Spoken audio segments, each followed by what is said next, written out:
그때 예수님께서 제자들에게 말씀하셨다. 깨어 있으라. 너희의 주인이 어느 날에 올지 너희가 모르기 때문이다. 이것을 명심하여라. 도둑이 밤 몇 시에 올지 집주인이 알면 깨어 있으면서 도둑이 자기 집을 뚫고 들어오도록 내버려 두지 않을 것이다. 그러니 너희도 준비하고 있으라. 너희가 생각하지도 않은 때에 사람의 아들이 올 것이기 때문이다. 주인이 종에게 자기 집안 식솔들을 맡겨 그들에게 제때 양식을 내주게 하였으면 어떻게 하는 종이 충실하고 슬기로운 종이겠느냐? 행복하여라. 주인이 돌아와서 볼 때 그렇게 일을 하고 있는 종. 내가 진실로 너희에게 말한다. 주인은 자기의 모든 재산을 그에게 맡길 것이다.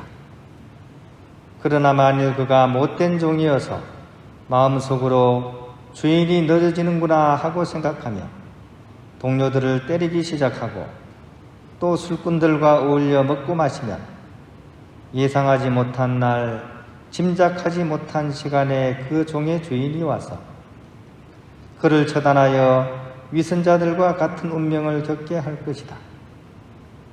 거기에서 그는 울며 이를 갈 것이다. 주님의 말씀입니다. 평안을 빕니다. 오늘 이 복음 속에 우리가 굉장히 자주 듣는 말씀, 깨어있으라 하는 그런 말씀을 듣고 있습니다. 깨어있는다는 것은 과연 어떤 걸 얘기하는 걸까요? 각성제를 먹는 걸까요? 옛날에 이렇게 시험 공부하는 친구들이 잠이 안 오게 하기 위해서 타이밍이라고 있죠, 그죠? 그런 알약 먹고 잠을 막 안 자고 하는 게 있죠, 그죠? 각성 효과가 있는 거죠. 깨어있다는 것은 그런 각성 효과를 가지는 걸 얘기하는 걸까요? 아니면 눈꺼풀 사이에 이렇게 성냥기별을 막 세워놓는 걸 얘기하는 걸까요? 깨어있으면 과연 어떤 얘기일까요? 제가 이렇게 오늘 생각해 본 바로는 나에게 주어진 내 삶을 어떤 의미에서 내가 주인이 돼서 사는 것이지 않을까. 옛날 주인의식이라는 단어를 많이 썼죠. 그죠? 내 삶의 주인의식을 가지고 살아야 된다. 무슨 말입니까? 뭐 내가 그러면 내 삶에 종살이를 한다는 얘기입니까? 그렇죠. 그런 경우 많습니다. 내가 내 삶에 종살이 하는 경우 많습니다. 언제 그럴까요?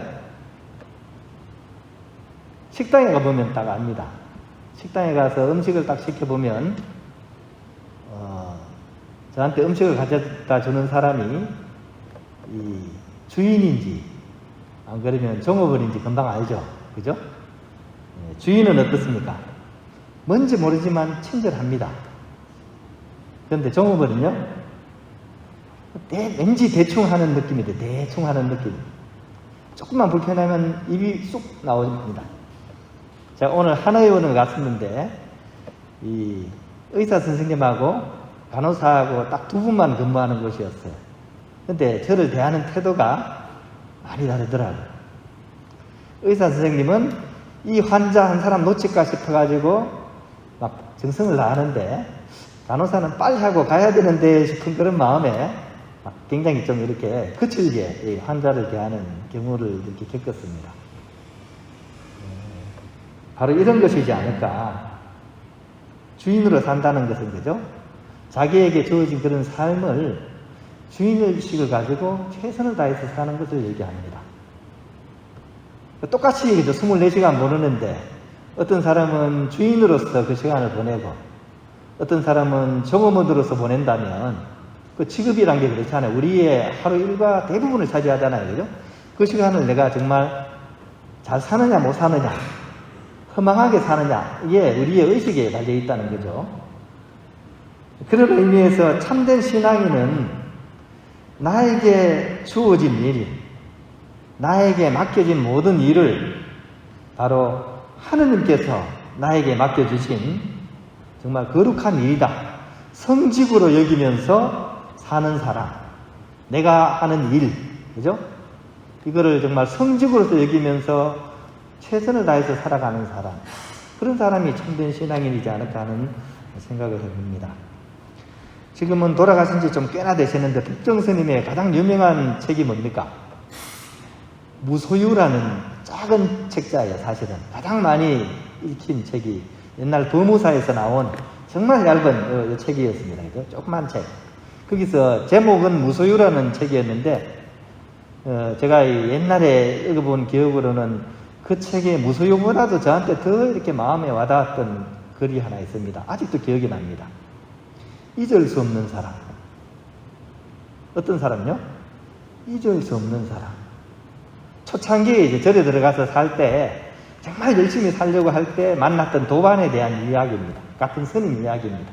그 스님은 오래 살지 못하시고 위장병이 있어가지고 좀 일찍 세상을 떠나신 분인데 이 스님이 법정 스님 마음속에는 정말 이렇게 늘 생각할 때마다 그죠? 이렇게 감동을 주는 그런 분이었다 그래요. 특히 그 스님의 일화 중에 하나가 어디 이제 버스를 타고 갔는데 같이 버스를 타고 갔는데 옛날 버스는 좀 이렇게 지금처럼 깨끗하진 않잖아요. 그죠? 그냥 대충 이렇게 했었는데 창틀에 그 나사가 하나 싹 빠져가지고 빠질락 말락 하는 달달달달 하는 그런 상황을 보게 됐대.